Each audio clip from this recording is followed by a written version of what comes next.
Well, I'm really happy to welcome you all here to this fireside chat between two of the most distinguished of our department's former students. First of all, Igor Tulchinsky, who is our invited distinguished speaker today. He's the founder, chairman, CEO, and head of research of WorldQuant, which is globally known as one of the leaders in quantitative asset management with over $9 billion in assets under management now. Prior to forming that company in 2007, Igor spent a dozen years as a statistical arbitrage portfolio manager at Millennium Management. And he's been known over all of that time as one of the leaders in bringing the latest computational techniques to modern finance. But he's got a wider range of experience before that. He spent some time as a venture capitalist. He's been a researcher at Bell Labs, and perhaps closest to my heart, he spent some time as a video game developer back in the day when we got to play with very different hardware than we have now. He's also the author of a number of articles and books. I want to note particularly one called The Unrules, which I guess makes him an unruly kind of guy. He's known for his disruptive thinking, his unconventional approach, and it's been the key to his success over all of these years. He's got an MBA in finance and entrepreneurship from Wharton, and I'm very proud that he has a master's degree from our department, which he got in record time. It's still a record as far as I know. He's joined on stage today by Amir Husain, and as many of you know, Amir is a visionary entrepreneur, technologist, and author who's got a great track record of founding and leading successful technology companies, most noteworthy recently, SparkCognition, which is now a world leader in AI solutions to a number of application areas. And so please join me in giving our guests a warm welcome.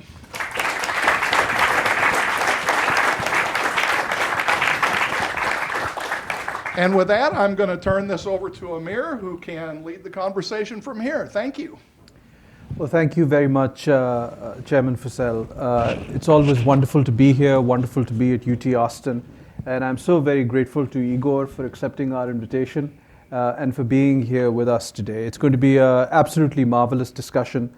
We've spent some time already this morning touring campus, going around to a few of the labs, meeting with many of the brilliant professors and looking at the amazing work that the students here at UT are doing. So we'll talk about all of that and much more. I'm very excited. Again, thank you all for being here. So Igor, first of all, welcome home. Thank you. It's been a long time. Yes. I'm back.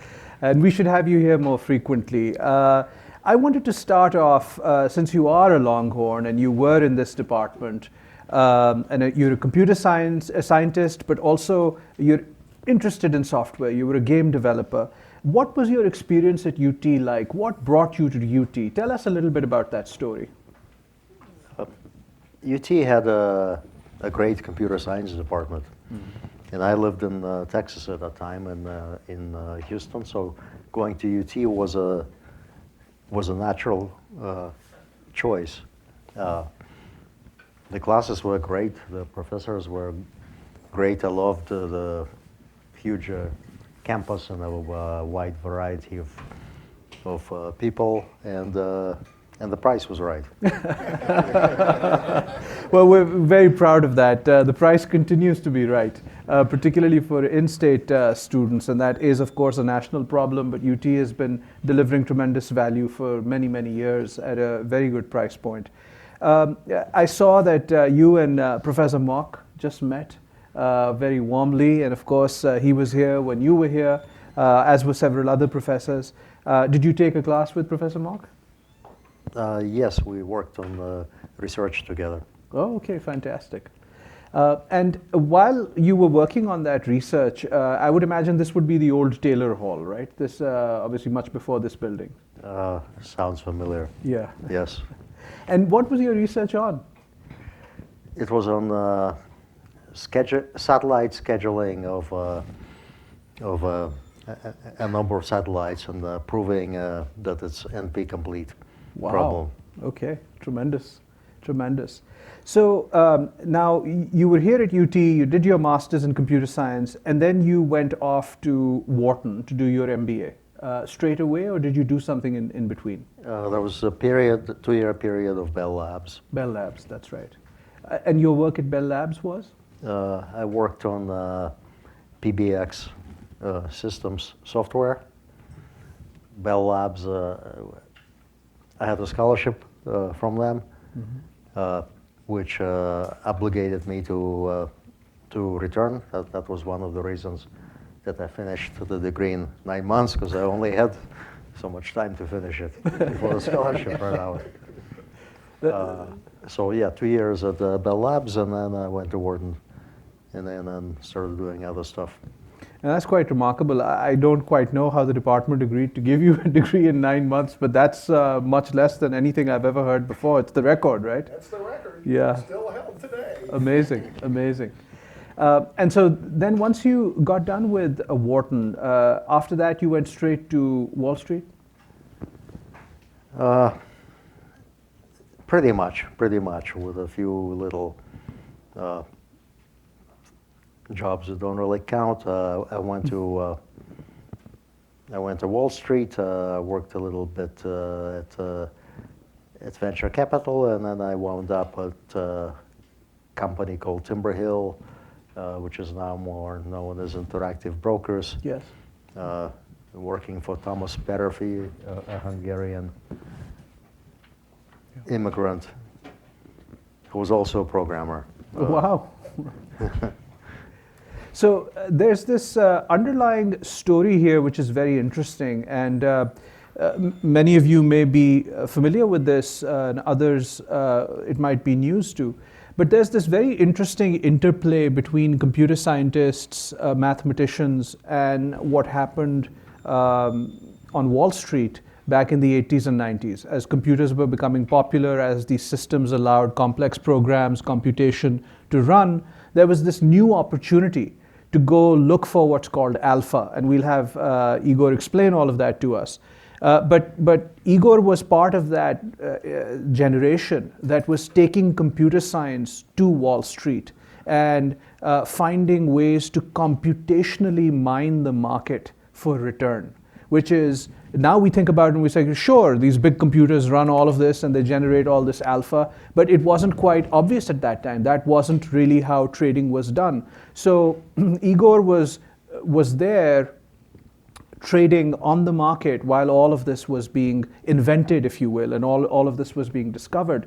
So Igor, tell us a little bit about what Wall Street looked like back then, because again, you being a computer scientist, you talked about interactive brokers, computer scientists, 2 Sigma, mathematicians, Jim Simons, again, mathematician. This whole quantization, if you will, of Wall Street. How did this happen, and what were your thoughts as you were living through it? Well, by the time I started doing it, it was already 1993, 1994. So it was already on the way, and I got the job at a small fund, which is now a big fund called Millennium, and there were just guys there, guys with PCs, writing code, interfacing to the price sticks from the street and sending orders. It was kind of, there was more of a Wild West feel to it. The guy next to me was so worried I would copy his code that he hung this giant piece of cardboard like this long, so I couldn't look on the screen. And the guy on my left side had a bottle of hot sauce that he used with every food that he got. And that's what it was like, but it was fun. So I went there with a strategy that I developed, and we started trading the strategy. And at first it didn't work. Of course, it didn't work, so you had to change it. Turns out in the end, The problem was that I was trading with myself, and when you trade with yourself, you really can't make money. Then, yeah, the guy on my right had a piece of cardboard, so I thought I should have a secure system too. So I made a system where the entire system, well, it prompted you for a password when you logged in, but the entire code was actually in the password. And, but, you know, in a few months, things started working, and from then on, it was kind of not so smooth growth. I hired a guy, fired a guy, I hired another guy. It was always exploring what we could do. So the thing about entrepreneurship and the thing about doing stuff is that in your mind there's always this conception that there's a perfect moment, there's a perfect way, there's a perfect time, there's no perfect. What you have to do is you got to take the action, and then you've got to iterate. And now in what we heard here, there's this initial let's go do this, even if it's just an if then else. And God knows the guy that was sitting right next to you hiding whatever he was doing, he might even have had a simpler if rule, who knows. But all of these guys were in there doing it as opposed to worrying about whether it was perfect or whether the time was right. And then it didn't work. So you know what? They iterated. And then you come to this part of the story where I'm going to actually dig a lot deeper, because this is a pretty profound comment on where the world is right now. But one of the things that Igor talks about is that, look, knowledge and talent are equally distributed across the world. Now with the internet, there's smart people being born everywhere. Now with the internet, you can go read up on anything, anywhere. But opportunity is not. Opportunity is not equally distributed. So how do you take that lesson and turn it into a business advantage? Right? So these rules that Igor is talking about, these alphas, what were they? They were a unique way of finding some pattern in the market that you could go trade. And now you're taking that pattern and using people that weren't even part of the US financial services industry to go and think out of the box in different ways, in diverse ways, and bringing that capability in. So the breakthrough in China, the breakthrough in India, the breakthrough in Israel is all about getting people who weren't even connected with the core problem thinking in that way and bringing them in. So I wanted to spell these out because anytime we hear somebody who's kind of been there, done that, this has been his life. So he'll talk about it in a matter-of-fact way, but those of us who want to draw lessons from it can look at that as a template, right? There's going to be a similar situation in your life. There's going to be a similar opportunity in your life. And just because at that time, simple if-then-else rules worked, it doesn't mean they don't work now. It doesn't mean that there aren't new opportunities and new markets like, let's say, I don't know, crypto or all these ETFs that are coming out or all sorts of foreign markets that are now available. The opportunity is still there, right? So this is incredibly valuable and something that I think can be templatized and learned from. So coming back, Igor, let's move on from this now. So now you have the template for WorldQuant. Now you've got these alpha factories operating all over the world. You are now a believer in this idea that talent you can find all over the world. There's brilliant people all over the world, but they don't get the opportunity, and you want to supply them the opportunity. In that process of bringing opportunity to all these different, very different places on earth, what did you see and what did you learn?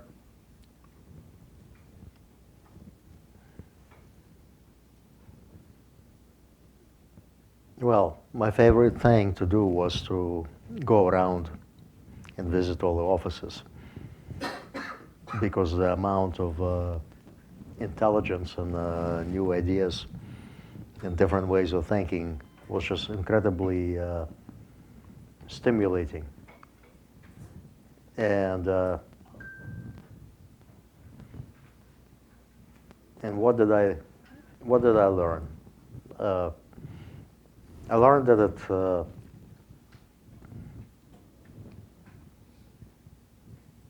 it pays to take small tactical steps. Right? You can have a grand vision, or you can send a guy's getting divorced, send him to China. If it works, then that sets your trajectory. And you do that over and over again, and you make correct tactical decisions, and you grow because of that. And that's been pretty much the way we have operated. Initially, there was a cost advantage as well to creating things abroad. Today, it's not so much of a cost advantage anymore, but still a talent advantage, and still getting the best people. You just have to get the best people, right? That's the game. And where are they? Some are here, some are not here. Yeah, we have to go not here, and get them. And what else did I learn from that? That there's always obstacles. Yeah. Right, there's just one obstacle after another. From the beginning, you know, all these people came to me and they said, "Oh, stat arb is over. It's finished. You know, Yeah. it's the market's become efficient." Okay, but who's going to make it efficient? Somebody has to sit there and make it efficient.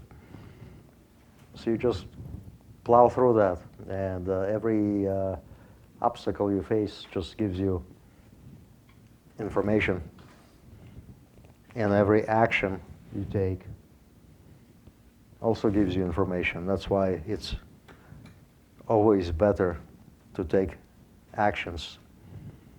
If I sit in the office and I talk to somebody for 3 hours and no action happened because of it, it's a waste of time. Maybe it's relaxing, maybe it's pleasant, but it's a waste of time. It's how many actions come out of there, and the information that you get back when the actions are executed. And the actions may turn out positive, may turn out negative, but you got to generate your own data by generating actions. Well, that's a bit of gold right there. I've been lucky enough to work with people in the financial services industry, and the very, very best of them, I mean, you can count them on literally your fingers. The very best of them have made this realization. And as they say, experience is not always communicable in words, but I'm going to try, because I want you all to hear this and fully grok this, process this, and benefit from it if possible. There's two things that Igor said, one at the very beginning of what he was just talking about, and one at the very end, which are so beautifully tied together. The first thing he said was that I learned that taking risks in small pieces, small chunks, small risks is smart. Because if you take an outsized risk, and of course you can apply this to your life, you can apply this to your career, you can apply this to financial decisions, you can apply this to a trade. There's a very good friend of mine, extremely successful hedge fund owner, who says everything in life is a trade. He says, I look at life from that point of view of a trading framework, and it's useful as a mental model. You can think of it that way, that you want to go at the coin flip many times. Let's say somebody tells you that a coin is loaded 51-49. Now, what that tells you, it is 51 in your favor. The point is, you're eventually going to win, but it doesn't mean that you're going to win on the next flip. It doesn't mean that you're going to win on the next 5 flips. It means that if you're in the game long enough, you're going to win. So how do you size your bets? How do you size your bets in life? How do you size the decisions that you make? How do you size the investments that you make? That's a very, very important thing. And it's an elegant philosophical truth, but it's also a mathematical truth. I mean, this is a statistical finding, right? And the other thing that Igor said at the end, he said that, look, taking action gives you information, right? And that, again, is literally true. It's a literal scientific truth, but it also is a poetic truth. Meaning that if you sit on your hands, you're not going to learn anything. You know, information comes from contact with the real world. As they say, the best laid plans last only as long as they make contact with the enemy. Every assumption changes. But the point is, if you just sit on your plans and never take action, you can tell yourself that the plan is great, but it's not, because you haven't achieved anything yet. So small bets taken in a smart way, such that you bias outcomes to yourself. You find that one thing that is a 51-49 coin in your favor, and you play it over and over and over again with the right-sized bet. Each time you play it, you get some information. You get some reaction from the environment. Now think about that mental model in life. It's an incredibly useful kind of an idea. And again, I'm trying to act as a translator, putting myself in the position of where I was, let's say, 20 years ago, sitting in these chairs, listening to wonderful people come to UT and talk and dispense wisdom. And there's a little bit of that connection that's sometimes necessary. So I definitely wanted to make sure that that point came across. So now, Igor, you've discovered this kind of, amazing truth, which is that, there's a lot of things that can be thought of as a trade.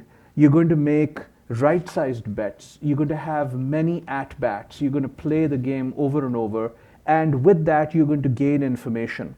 Now, part of that is that when you're dealing with something like the market is brutal. It does depress people. It causes fear. It causes doubt. You can do the right thing and still lose 5 times in a row. So there's a emotional aspect to all of this that the best have to kind of develop. Early on, what were some examples of you running into the emotional part of this, and how did you develop that emotional capability to withstand unexpected downturns, losses, and things that you didn't expect wouldn't go your way? Well, if you would know me in the early days, then you would know that one day I would be in a great mood, next day I would be in a terrible mood, and then I would be in a great mood again. And of course, it was correlated to what was happening and whether I was making money or losing money, because losing money is kind of feels like it's it's like getting slapped in the face. Right? That's how it feels. But eventually, you have to learn to deal with it, because the average longevity in trading is 5 or 6 years. People just burn out. So if you would like to burn out, then go ahead, burn out. That's fine. Or you can learn to deal with it. And these days, the profits and the losses don't move me at all, and events don't move me at all even, because I look at everything. Okay, something bad happened. It's like a tape of events. Something bad happened, then again something bad happened, then again something bad happened. Now 3 bad events in a row. Then something good is going to happen, and then something else good is going to happen. And if something good wouldn't have happened if there's something bad wouldn't happen. So everything is kind of just neutral, and the world exposing itself to you, giving you information, and getting mad at it makes about as much sense as like getting mad at the rain or at the doorknob that doesn't turn, when you try to enter.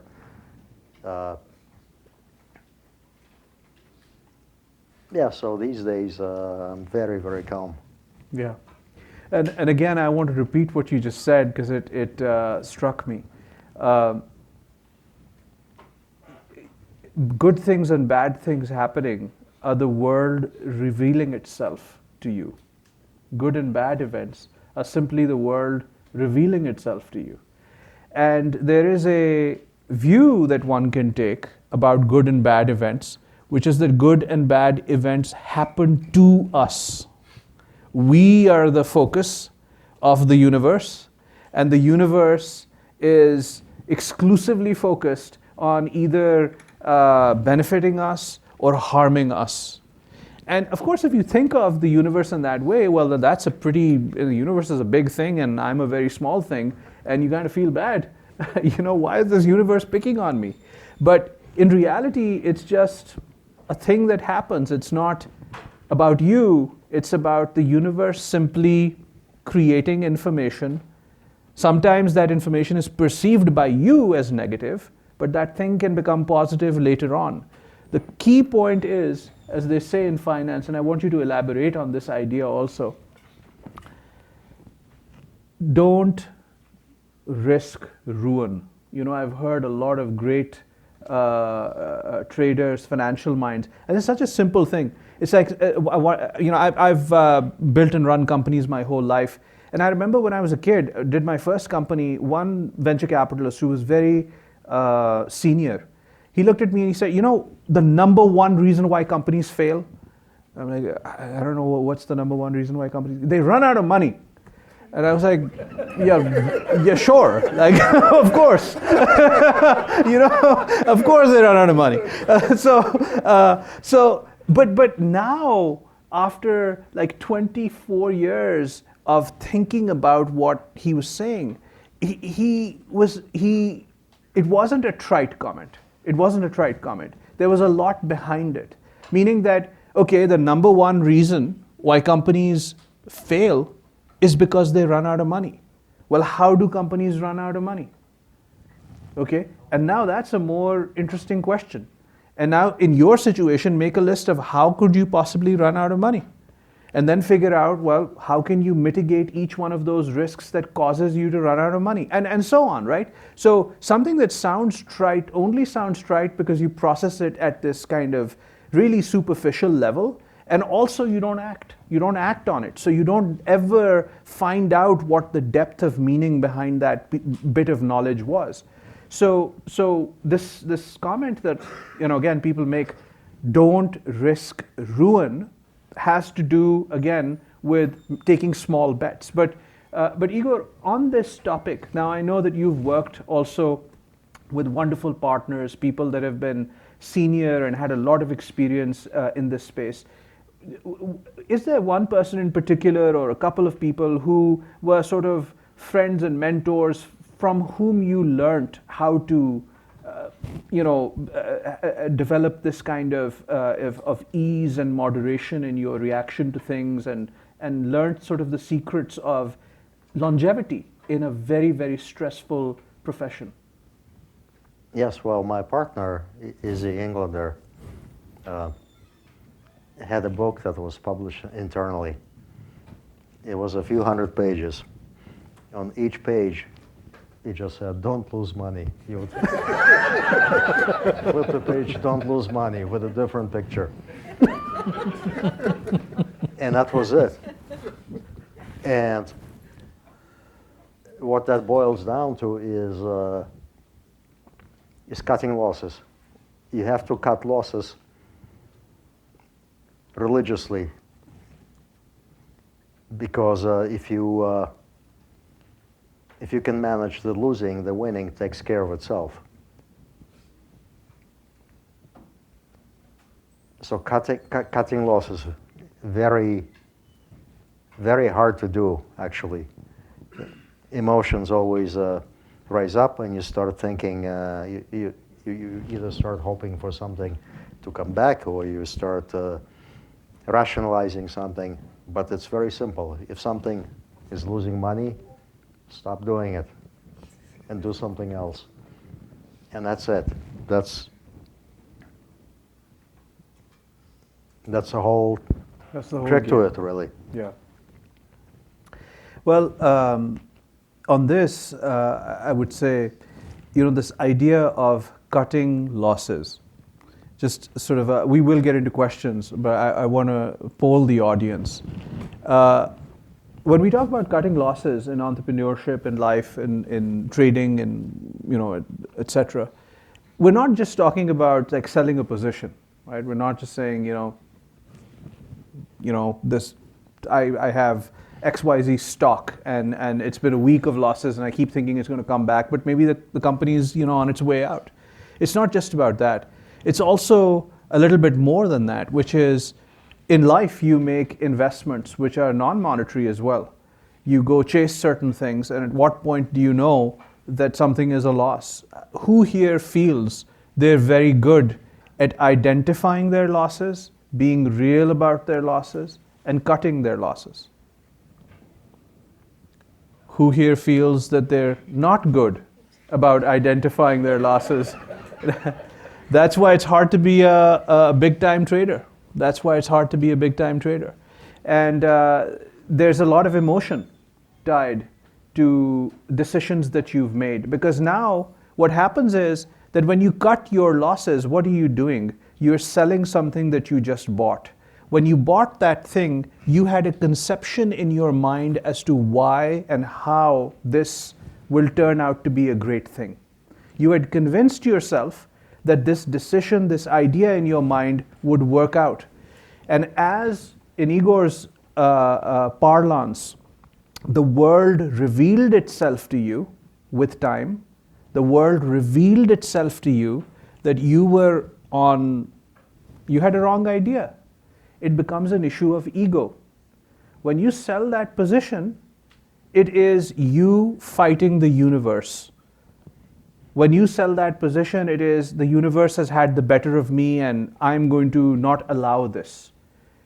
But if you go ahead with that, you are accepting that this is not you versus the universe. The universe has just revealed the information, and the sooner you act on that information, the better, right?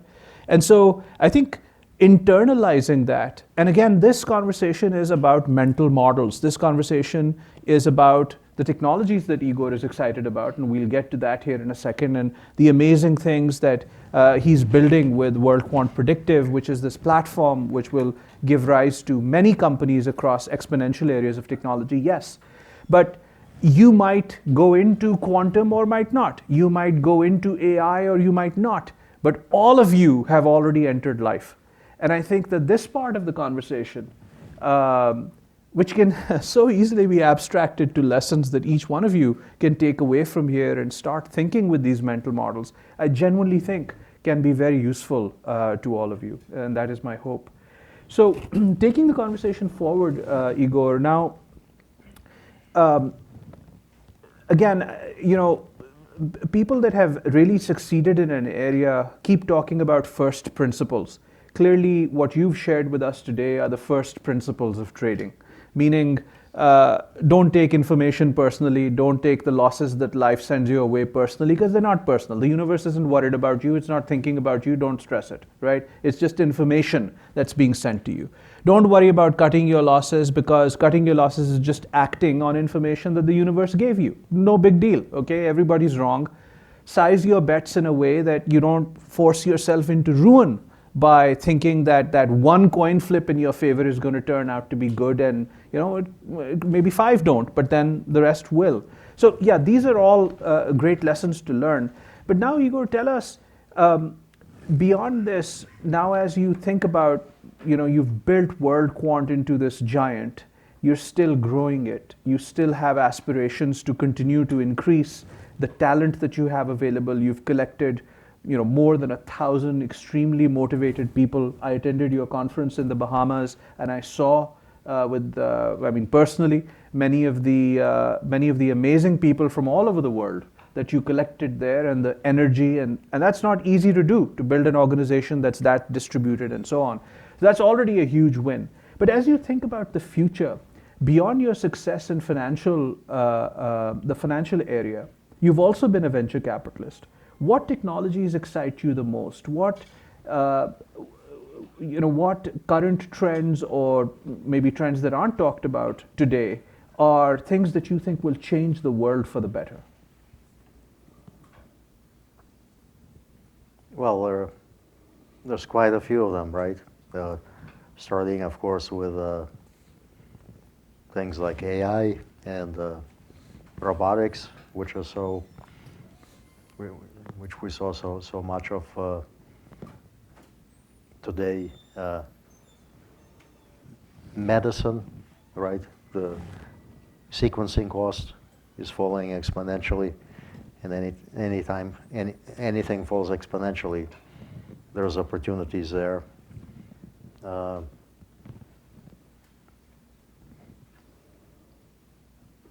mean, and all kinds of intersections between all these things. As a matter of fact, there are just so many opportunities that you just reach out and pick one, and the key is to execute it. Yes. Correctly. So, as to what excites me, too many things excite me. We put them into WorldQuant predictive. So now it's a container for all these things that are so exciting. I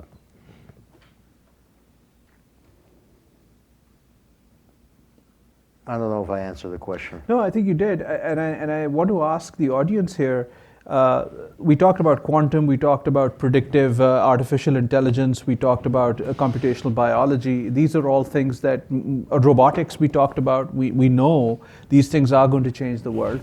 But there was another thing that you talked about, which is idea and execution. And I again want to ask the question, at this stage, do you consider the idea more important or the execution? If it's the idea, raise your hands. Do you think the idea is more important? Do you think the execution is, there's a couple for ideas, yeah? And then execution, do you think execution? Mostly people think that execute, which by the way, that is how it is. Execution is more important, and the problem is that a lot of ideas just never get executed. And I've also seen many times that an okay idea, amazingly executed, can still lead to amazing outcomes. You know why? Because most people won't even execute an okay idea. Most people won't even bother to execute an okay idea. So at some point it goes back to at least you're acting, at least you're doing something, and with that you're getting information, with that you're iterating, with that you're improving and you're moving forward. So thank you very much, Igor. This was wonderful. Thank you. Thank you.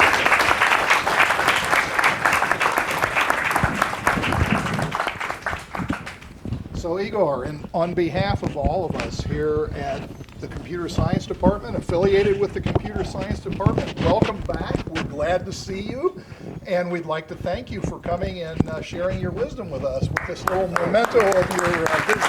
Thank you. I hope it's not a mistake because I'm not giving it back. You can keep it, that's fine. Thank you all.